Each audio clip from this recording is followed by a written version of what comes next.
The 8 millionth car comes off the assembly line at Audi Brussels. This factory is celebrating this special milestone, and the car that crossed that number is the Audi e-tron in metallic glacier white. Since fall of 2018, Audi Brusels has produced the first electric SUV for the brand, the e-tron, and in early 2022 it began mass production of the E-tron Sportback.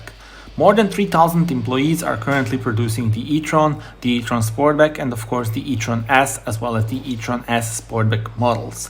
More than 115,000 units have been produced so far, and models from the e-tron family will roll off the assembly line here in Brussels in the coming years as well.